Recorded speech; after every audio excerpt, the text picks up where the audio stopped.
오늘 예배에 허락하신 하나님의 거룩한 말씀은 창세기 26장 1절에서 6절까지 말씀입니다. 창세기 26장 1절에서 6절까지 말씀입니다.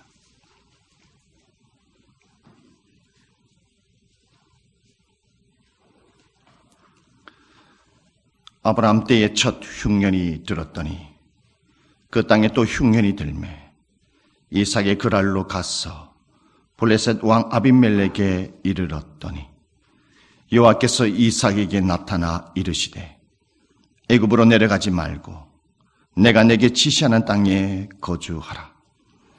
이 땅에 거류하면 내가 너와 함께 있어 내게 복을 주고 내가 이 모든 땅을 너와 내 자손에게 주리라. 내가 내 아버지 아브라함에게 맹세한 것을 이루어 내 자손을 하늘의 별과 같이 번성하게 하며 이 모든 땅을 내 자손에게 주리니 내 자손으로 말미암아 천한 만민이 복을 받으리라. 이는 아브라함이 내 말을 순종하고 내 명령과 내 계명과 내 율례와 내 법도를 지켰음이라 하시니라. 이삭이 그랄에 거주하였더니 아멘. 할렐루야. 찬양대에 영광의 찬양을 올려드리겠습니다.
아멘. 감사합니다.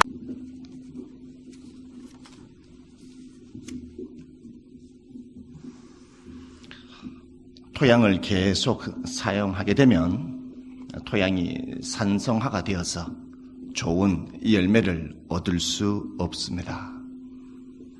우리의 마음도 마찬가지입니다. 우리가 마음을 세상에서 계속 쓰고 또 쓰게 되면 우리의 마음도 산성화가 되어서 황폐하게 되는 것을 볼 수 있습니다. 세상의 땅에도 세상의 토양에도 거름을 주어야 옥토가 되듯이 저와 여러분의 마음밭에도 거름을 주어야 옥토가 되어 많은 열매를 얻을 수 있다라는 것입니다. 그렇다면 우리의 마음의 밭을 어떻게 관리를 해야 하겠습니까? BC 2090년 아브라함 때에 큰 흉년이 들게 됩니다. 그리고 100년이 지난 1990년 BC 1990년 이삭 때에 큰 흉년이 들게 되지요.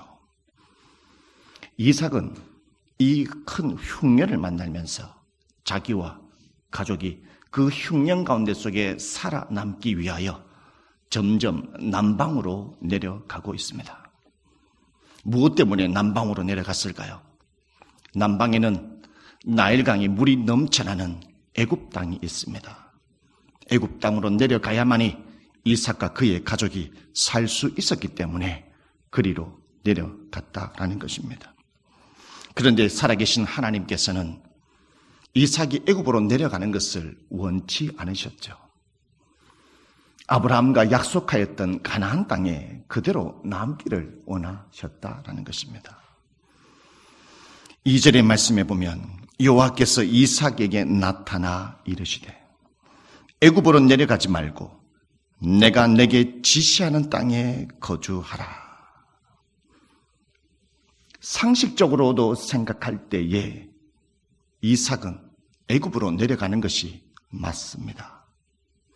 그리고 경험적으로도 생각할 때에 물이 풍부한 애굽 땅에 내려가야만이 자신도 살고 가족도 살고 가축들이 살 수 있다는 것이죠. 상식적으로도 경험적으로도 모든 것을 생각할 때에 이삭이 내려가야 살아남을 수 있다는 것입니다. 그런데 하나님께서는 이삭에게 애굽으로 내려가지 말라고 하죠. 흉년이 들고 비도 하나도 오지 않고 먹고 살기 힘든데 그냥 그 땅에 있으라고 말을 합니다. 여러분 이 말씀을 들었을 때 여러분 이해가 됩니까? 이해가 되십니까? 저는 이해가 안 됩니다. 어떻게 해서 하나님께서 자신을 사랑하는 백성을 그 어려운 자리에 그대로 내버려 두실까요? 여러분 이삭은 이해가 되지 않았습니다. 경험적으로도 이해가 되지 않았죠. 그런데 이삭은 오늘 6절의 말씀에 보면 이삭이 그랄에 거주하였다 이렇게 말씀했습니다. 이삭은 애굽으로 내려가는 것을 포기했죠. 물이 풍부하고 자신의 생각과 자신의 계획과 그 모든 것들을 다 포기하고 하나님의 말씀에 순종하여 그 땅에 머물러 살았다라는 것입니다. 주님 말씀하시면 CCM 찬양의 가사가 생각이 납니다. 주님 말씀하시면 내가 나아가리라. 주님 뜻이 아니면 내가 멈춰 서리라. 나의 가고 서는 것 주님 뜻에 있으니 오 주님 나를 이끄소서. 뜻하신 그곳에 나 있기 원합니다. 이끄시는 대로 순종하며 살리니 연약한 내 영혼 통하여 일하소서. 주님 나라와 그 뜻을 위하여 이끄시는 대로 순종하겠나이다. 이 찬양의 가사가 참 깊은 감명을 주고 있습니다. 순종은 걸음과 같습니다. 순종은 마음의 밭을 부드럽게 만들어주죠. 순종은 하나님이 기뻐하는 방향으로 나아가게 합니다. 순종은 내가 멈춰야 할 때 멈추게 한다는 것이죠. 순종은 나의 마음의 밭을 옥토로 만들어 주고 있습니다. 오늘 저와 여러분도 마음의 밭이 있습니다. 이 마음의 밭은 하나님이 주신 마음의 밭이죠. 여러분은 이 마음의 밭을 어떻게 관리하고 있습니까? 주님의 말씀에 순종하여 여러분의 마음의 밭에, 인생의 밭에 걸음을 주고 있습니까? 걸음을 주고 있다면 여러분 점점 옥토로 변해가고 있다는 것입니다. 세상에 찌들고 넘어지고 다투고 지치고 그러한 가운데 여러분도 모르게 여러분의 마음의 밭이 산성으로 변화에 대해서 주님 앞에 불순종하며 살아갈 때가 얼마나 많이 있겠습니까? 여러분, 오늘 이 주일날 이 말씀을 듣고 여러분 순종하시길 바라겠습니다. 말씀을 순종할 때 여러분 옥토가 됩니다. 말씀을 순종할 때 내 마음이 부드럽게 됩니다. 말씀에 순종할 때에 나의 모든 더러운 것들이 사라지게 됩니다. 말씀에 순종할 때에 주님이 기뻐하는 마음밭이 된다는 것을 여러분 믿으시기를 바라겠습니다. 여러분, 만약에 우리가 불순종하게 된다면 여러분 나의 마음밭은 어떻게 될까요? 내가 불순종하게 된다면 여러분의 마음밭은 어떻게 되겠습니까? 이삭은 하나님의 말씀에 순종으로 가나안 땅에서 잘 살아갔습니다, 여러분. 그런데 잘 살아가다가 이삭이 하나님의 말씀에 불순종하게 됩니다. 불순종함으로 이삭이 그 자신의 마음밭에 점점 황폐하게 만들고 산성화를 시키는 것을 볼 수 있다는 것이죠. 그 첫 번째가 무엇이겠습니까? 이삭은 자신의 아내를 누이라고 속였다라는 것입니다. 속임의 불순종으로 말미암아 아비멜렉 왕에게 큰 피해를 줬습니다. 아비멜렉 왕의 마음속에 큰 상처를 남기게 되었고 이삭은 이 불순종으로 말미암아 자신의 마음밭에도 상처를 남기게 되었다라는 것이죠. 두 번째로 이삭은 어떤 불순종을 했습니까? 이삭은 하나님을 의지하지 않았습니다. 지금 시기가 어떤 시기입니까? 비 한 방울도 오지 않은 흉년의 시기입니다. 곡식을 거두기도 힘듭니다. 환경적으로도 따라주지 않습니다. 환경적으로는 최악이죠. 이러한 땅에 하나님께서 살게 하셨습니다. 그리고 다른 나라에 지금 살아가야 합니다. 타국에서 삶을 살아가야 되기 때문에 얼마나 위험하겠습니까? 그렇다면 여러분 하나님의 백성이라면 적어도 어떻게 하는 것이 맞겠습니까? 하나님을 의지해야 되지 않겠습니까? 하나님 비 한 방울 오지 않습니다. 곡식을 얻을 길이 없습니다. 하나님께서 이곳에 살라고 하셨으니 하나님 먹을 것, 입을 것을 채워줘야 하지 않겠습니까? 하나님 그랄 땅에 아버지 살아가야 하는데 나의 힘으로는 도저히 살아갈 수 없어요. 아비멜렉 왕에게 잘못 보이게 되면, 여기 있는 대신들과 군사들에게 잘못 보이게 되면 나와 우리 가족은 살아갈 수 없고 내가 가지고 있는 모든 그 재산도 다 빼앗길 수밖에 없다라는 것입니다. 어떻게 하면 좋겠습니까? 하나님 물어보고 도와달라고 기도하면서 나아가야 했는데 이삭은 하나님을 의지하지 않았다라는 것입니다. 하나님을 의지하지 않았다 이 말입니다. 오히려 이삭은 하나님을 의지하지 않으냐고 하나님을 피해 다녔다라는 것이죠. 창세기 3장 8절에 10절 말씀에 이러한 말씀이 있습니다. 그들이 그 날 바람이 불 때 동산에 거니시는 여호와 하나님의 소리를 듣고 아담과 그의 아내가 여호와 하나님의 낯을 피하여 동산 나무에 숨은지라. 창세기 3장 말씀은 아담과 하와가 하나님 앞에 불순종함으로 선악을 알게 하는 것을 따먹었다라는 것이죠. 하나님 아버지 앞에 분명 불순종했다라는 것입니다. 그들의 마음의 밭이 옥토해서 황폐한 땅으로, 산성의 땅으로, 불순종의 땅으로, 가시밭의 땅으로 변화되었죠. 여러분, 그렇게 마음의 밭이 변화되었으면 어떻게 해야 되는 것입니까? 오늘 성경의 창세기 3장 8절에 10절의 말씀에 보면 여호와 하나님의 소리를 듣고 피하였다라고 말합니다. 피했다. 하나님이 아담에게 찾아와서 직접 말씀하시는데, 하나님이 하와에게 직접 찾아와서 오늘 말씀하고 있는데, 아담아, 하와야, 하나님께서 직접 말씀하고 있는데 오늘 아담과 하와는 지금 어떠하고 있습니까? 아담과 하와는 어떻게 하고 있나요? 하나님의 말씀을 듣지 않고 피하고 있다는 것입니다. 어떻게 해야 되는 것이 정답입니까? 주님, 내가 여기 있습니다. 하나님께서 먹지 말라고 하는 선악을 알게 하는 것을 제가 따먹었습니다. 주님, 용서해 주세요. 주님의 그 넓으신 사랑으로 나의 허물을 덮어주세요. 내가 여기 있나이다. 어떻게 하면 좋아요? 어떻게 하면 하나님 내가 살 수 있어요? 나를 도와주세요. 나를 붙들어주세요. 이렇게 하나님을 의지해야 되지 않겠습니까? 그러나 아담과 하와는 하나님을 의지하지 않았다라고 성경은 말씀하고 있습니다. 오히려 하나님을 피했다라는 것이죠. 오늘 저와 여러분도 하나님을 피하며 한 주간을 삶을 살아오지 않았습니까? 하나님께서는 순간순간마다 성령 하나님을 통하여서 저와 여러분에게 말씀하시는 하나님이십니다.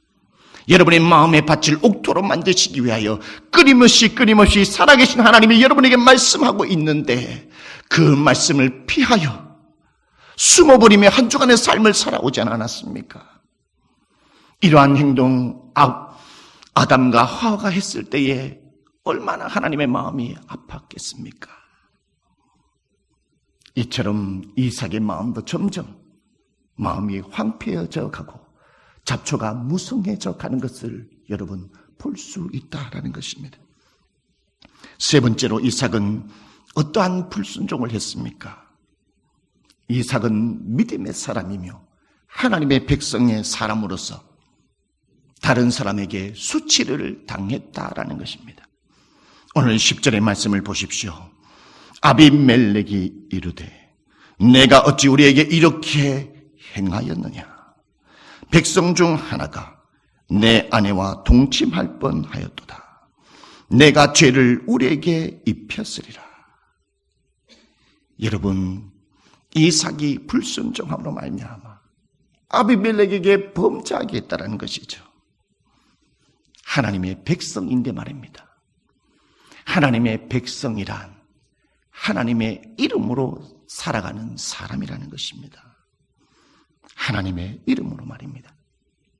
하나님의 이름으로 살아가는 하나님의 사람이 하나님을 믿지 않는 사람에게 손가락질을 받고 있다는 것이죠. 이것이야말로 하나님의 이름을 망령되게 하는 것입니다, 여러분. 10계명의 제3계명에 이러한 말씀이 있습니다. 너는 내 하나님 여호와의 이름을 망령되게 부르지 말라. 망령되다, 헛되이 사용하다라는 것입니다. 하나님의 이름을 헛되이 사용한다라는 것입니다. 저와 여러분은 누구입니까? 이 시간에 예배드리고 있는 저와 여러분은 우리는 그리스도인입니다. 그리스도인이라는 것은 예수님의 사람이라는 것입니다. 오늘 여러분은 예수의 사람으로 이 자리에 있는 것입니다. 오늘 예수의 사람으로 여러분의 직장에 있는 것입니다. 오늘 예수의 이름으로 여러분은 사업하는 것입니다. 오늘 예수의 이름으로 여러분은 교회의 직분을 가지고 있는 것입니다. 오늘 예수의 이름으로 여러분은 하루하루 삶을 살아가고 있다는 것입니다. 그러나 오늘날 수많은 한국교회, 오늘날 수많은 그리스도인들이 믿지 않는 수많은 사람들에게 손가락질을 받고 있다는 것이죠. 그러면 어떻게 되는 것입니까? 나 때문에, 하나님의 이름으로 삶을 살아가는 나 때문에 하나님의 이름이 망령되게 함부로 사용된다는 것이죠. 얼마나 가슴 아픈 일이겠습니까? 여러분, 내가 욕을 얻어먹는 것은 곧 예수님의 욕을 얻어먹는 것입니다. 내가 욕 얻어먹는 것은 곧 예수 그리스도를 다시 십자가에 못 박게 한다라는 것을 여러분 꼭 기억하시기를 바라겠습니다. 여러분, 이삭이 하나님의 백성의 삶을 살아가면서 큰 실수를 저지르고 자신의 마음의 밭이 황폐해져 가는 것을 보고 이 사건 이후에 그가 크게 깨닫게 됩니다. 크게 깨닫고 하나님이 주신 이 마음의 밭을 잘 가꾸어 하나님 앞에 영광을 올려드리고 복을 받는 모습을 볼 수 있다는 것입니다. 그 증거가 어디 있습니까? 이 이후에 이삭의 삶이 어떻게 변화되었는지 12절 말씀을 통해서 우리에게 말씀하고 있습니다. 12절 말씀, 이삭이 그 땅에서 농사하여 그 해에 100배나 얻었고 여호와께서 복을 주심으로. 지금 어떤 시기입니까? 비 한 방울도 오지 않는 흉년의 시기입니다. 이러한 흉년의 시기에 이 세상의 삶을 살아가는 이삭만이 100배의 복을 얻었다고 말합니다. 모든 사람들이 농사를 지어서 농사에 죽을 쓰고 농사에 실패하고 삶을 살아가고 울부짖으며 통곡하며 삶을 살아가고 있는데 이삭만 100배의 복을 받았다. 뭐 때문일까요? 이삭이 불순종 이후에 그것을 깨닫고 마음을 잘 관리하고 그가 하나님을 향하였기 때문에 하나님께서 이삭의 마음밭을 보시고 기뻐하여 그의 삶에, 그의 농사짓는 일에 큰 복을 행했다는 것을 여러분 믿으시기를 바라겠습니다. 마태복음 13장 4절 8절 말씀에 이런 말씀이 있습니다. 뿌릴새 들은 길가에 떨어지매 새들이 와서 먹어버렸고. 여러분, 딱딱한 나의 마음의 밭을 우리는 갈아엎어야 한다는 것입니다. 5절 말씀에 들어는 흙이 얕은 돌밭에 떨어지매 흙이 깊지 아니하므로 곧 싹이 나오나 해가 돋은 후에 타서 뿌리가 없으므로 말랐고. 저와 여러분의 돌 같은 마음이 없습니까? 여러분의 마음밭에 돌 같은 마음이 있어서 다른 사람을 마음을 아프게 하고 있지는 않습니까? 나의 딱딱한 마음, 나의 돌 같은 마음을 다른 사람에게 던져줘서 상처를 주고 있지는 않습니까, 여러분? 그것을 토양을 개량해야 된다는 것입니다. 마태복음 13장 7절에 더러는 가시떨기 위에 떨어지매 가시가 자라서 기운을 막았고. 여러분 마음속에 가시 같은 것이 없습니까? 가시같이 다른 사람을 찔러서 아프게 하고 있지는 않습니까? 남편은 아내에게, 아내는 남편에게, 부모는 자식에게, 자식은 부모에게, 친구는 동료에게, 여러분은 후배는 선배에게, 상사에게, 아랫사람에게, 교회의 성도들에게, 수많은 사람들에게 여러분 다른 사람의 마음을 아프고 하고 찌르는 삶을 살아가고 있지는 않습니까? 여러분, 이삭의 마음에도 이러한 가시와 돌, 딱딱한 마음을 가지고 있었지만 살아계신 하나님 앞에 말씀에 순종함으로 말미암아 이러한 모든 것들 다 걷어내어 옥토가 되어 그 시대에 100배의 열매를 받았다라는 것입니다. 여러분, 마태복음 13장 8절 말씀에 더러는 좋은 땅에 떨어지매 어떤 것은 100배, 어떤 것은 60배, 어떤 것은 30배의 결실을 하였느니라. 아멘. 여러분, 마음의 밭을 개량해야 합니다. 만약에 마음의 밭을 개량하지 않는다면 어떠한 현상이 일어날까요? 오늘 하나님께서 오늘 이 자리에 여러분을 부르신 이유는 마음의 토양을 개량하라고 오늘 이 자리에 부르셨다라는 것입니다. 만약에 오늘 주일날 이 예배 자리에 와서 하나님의 말씀을 듣고 나의 마음의 밭을 토양을 개량하지 않는다면 어떠한 현상이 일어날까요, 여러분? 오늘 14절 말씀에 보면 이러한 말씀이 있습니다. 양과 소가 떼를 이루고 종이 심이 많으므로 블레셋 사람이 그를 시기했다. 그리고 15절, 그 아버지 아브라함 때에 그 아버지의 종들이 판 모든 우물을 막고 흙으로 메웠더라. 여러분, 아비멜렉 백배의 복을 받는 것을 보고 시기했다라는 것입니다. 여러분, 마음의 토양이 개량되지 않는 사람은 다른 사람을 시기하게 됩니다. 그리고 그 시기할 뿐만 아니라 다른 사람에게 화풀이하는 것을 볼 수 있습니다. 아브라함 때문에 팠던 다 우물을 흙으로 메워버렸다라고 오늘 성경은 말씀하고 있죠. 그것뿐만이 아닙니다. 19절 말씀, 이삭의 종들이 골짜기를 파서 샘 근원을 얻었더니 20절, 그날 목자들이 이삭의 목자와 다투어 이르되 이 물은 우리의 것이라 하며 이삭이 그 다툼으로 말미암아 그 우물 이름을 에색이라 하였으며 21절, 또 다른 우물을 팠더니 그들이 또 다툼으로 그 이름을 신나라 하였으며. 이삭이 우물을 파서 샘을 얻었는데 갑자기 와서 다투며 이 우물은 우리 것이라고 강제로 빼앗았다는 것입니다.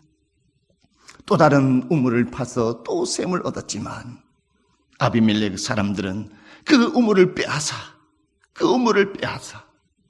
다투었다고 성경은 말씀하고 있다라는 것입니다.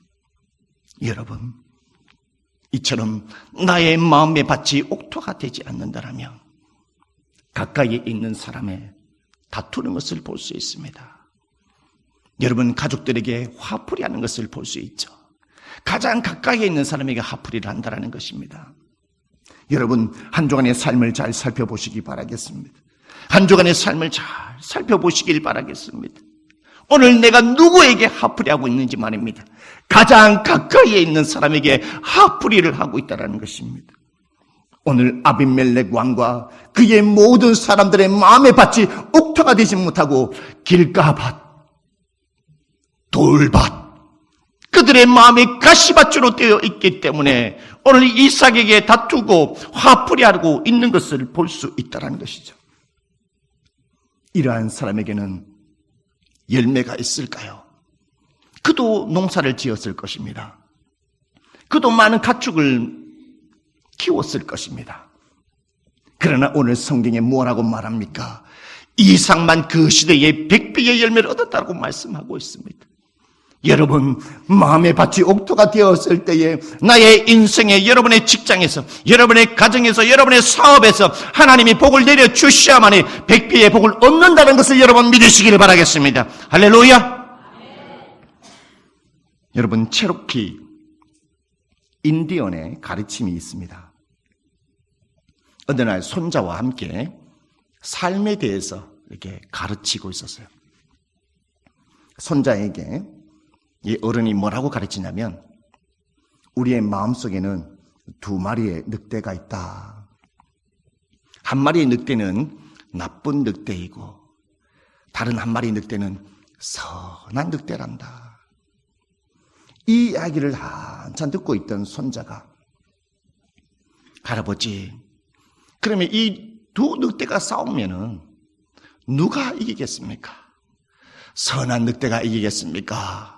나쁜 늑대가 이기겠습니까? 이렇게 손자가 물어봤다라는 것이죠. 그래서 할아버지가 얘기하는 말이, 그래, 네가 먹이를 주는 늑대가 승리하게 된다, 이렇게 얘기했다라는 것입니다. 그렇습니다. 우리의 마음밭에는 나쁜 늑대도 있고 선한 늑대도 있다라는 것입니다. 오늘 여러분의 마음밭에는 선한 늑대에게 먹이를 주고 있습니까? 아니면 나쁜 늑대에 먹이를 주고 있습니까? 여러분의 마음밭에 나쁜 늑대에게 먹이를 주고 있다라면 나쁜 늑대가 승리하게 될 것이고 여러분의 마음밭을 다 황폐하게 만들게 된다는 것입니다.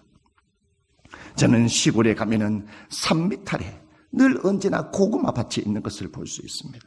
고구마 줄거리를 심어 놓고 고구마를 캘 때 다 가보면은 산에 있는 산돼지가 멧돼지가 내려와 가지고 고구마 밭을 다 파헤쳐 놔서 고구마를 하나도 얻지 못할 때가 너무나 많다라는 것이죠. 맞습니다. 여러분의 마음밭을 관리하지 않고 그냥 내버려 둔다라면 나쁜 늑대가 여러분의 마음밭을 황폐하게 만들어버린다는 것이죠. 우리가 인생의 삶을 살아가면서 이 치열한 경쟁 속에서, 치열한 전쟁과 같은 상황 속에서 사람을 만날 때마다 우리는 얼마나 지칩니까? 저 사람과 대화할 때도 지칩니다.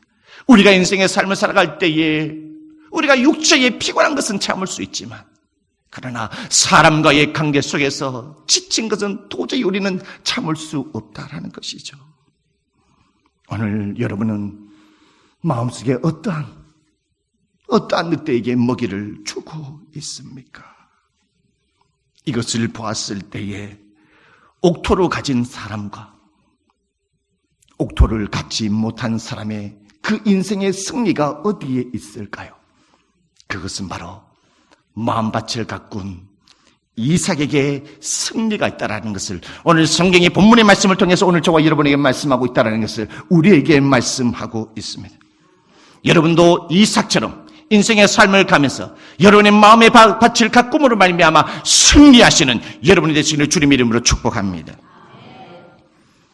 이삭이 승리했다라는 그 증거가 성경 본문의 말씀에 두 군데 나타나고 있습니다. 첫 번째 24절, 그 밤에 여호와께서 그에게 나타나 이르시되 나는 내 아버지 아브라함의 하나님이니 두려워하지 말라. 내 종 아브라함을 위하여 내가 너와 함께 있어 내게 복을 주어 내 자손이 번성하게 하리라 하신지라. 여러분, 얼마나 두려운 가운데 있습니까? 100배의 복을 받아 틈만 나면 아비멜렉이 와서 샘군원을 빼앗고 우물을 빼앗고 괴롭히고 다툽니다. 얼마나 두렵겠습니까? 그런데 살아계신 하나님께서 오늘 이삭에게 찾아와서 아브라함아 두려워하지 말라. 아브라함아 두려워하지 말라. 나는 너의 하나님이다. 내가 너를 지켜줄게. 하나님께서 오늘 이삭을 위로하고 있다라는 것이죠. 그렇다라는 것은 아브라함이 인생의 삶을 살아가고 마음밭을 잘 가꾸었기 때문에 하나님께서 이삭의 마음밭을 보고 기뻐하셨기 때문에 그에게 찾아오셔서 위로했다라는 것을 여러분 믿으시기를 바라겠습니다. 여러분, 두 번째 이삭의 승리가 나타나고 있습니다. 26절의 말씀을 보십시오. 아비멜렉이 그 친구 아우삭과 군대 장관 비골과 더불어 그랄에서부터 이삭에게 온지라. 우리 27절, 28절 말씀 다 같이 한번 읽어보겠습니다. 27절, 28절 시작. 이삭이 그들에게 이르되 너희가 나를 미워하여 나에게 너희를 떠나게 하였거늘 어찌하여 내게 왔느냐. 그들이 이르되 여호와께서 너와 함께 계심을 우리가 분명히 보았으므로 우리의 사이 곧 우리와 너 사이에 맹세하여 너와 계약을 맺으리라 하였노라. 아멘. 여러분, 가시밭, 돌밭, 길가밭이었던 아비멜렉, 그렇게 이삭을 괴롭혔던 그 사람이 이삭에게 사과하기 위해서 먼저 찾아왔다는 것이죠. 여러분, 먼저 찾아왔다는 것입니다. 먼저 찾아와서 뭐라고 말합니까? 그들이 이르되 여호와께서 너와 함께 계심을 우리가 보았다. 하나님의 백성의 이름으로, 하나님의 이름으로 살아가는 너를 보니까 하나님께서 주신 복이 없다. 내가 미안하다. 먼저 사과의 손을 내미는 것을 여러분 볼 수 있다는 것이죠. 여러분, 맞습니다. 우리가 인생의 삶을 살아갈 때의 세상의 승리가 나에게 있는 것이 아니라, 나의 인생의 삶에서 승리는 나에게 있는 것이 아니라, 지식에 있는 것이 아니라, 경험에게 있는 것이 아니라, 물질에 있는 것이 아니라, 사람에게 있는 것이 아니라, 나의 인생의 승리는 살아계신 하나님이 나와 함께 할 때에 거기에 승리가 있다는 것을 저와 여러분에게 말씀하고 있습니다. 우리의 마음의 밭은 하나님의 성전입니다. 우리의 하나님의 마음의 밭을 성전이기 때문에 우리의 마음의 밭을 매일같이 가꾸고 토양을 개량해야 한다는 것입니다. 그렇다면 우리의 마음의 밭을 어떻게 개량해야 하겠습니까? 여기는 네 가지가 있습니다. 첫 번째, 우리는 하나님의 말씀을 읽어야 합니다. 그리고 두 번째, 그 말씀을 읽은 말씀을, 하나님의 말씀을 묵상해야 합니다. 하나님의 말씀을, 그 묵상할 말씀을 어떻게 해야 되겠습니까? 여러분, 말씀을 깊이 또 듣고 또 들어야 한다는 것입니다. 하나님의 말씀을 세 번째로 말씀을 들었더라면 어떻게 할까요? 읽고 묵상하고 그 들은 말씀에 대해서 믿고 순종할 때에 나의 마음의 밭에 돌이 사라지고 나의 마음의 밭에 가시가 사라지고 나의 마음의 밭이 딱딱한 모든 길가밭이 부드러운 밭이 되어서 30배, 60배, 100배의 복을 받는 하나님이 기뻐하시는 옥토로 바뀌게 된다는 이 한 사실을 여러분 꼭 기억하시면서 인생의 삶을 한 주를 살며 살아가시는 여러분이 되시기를 바라겠습니다.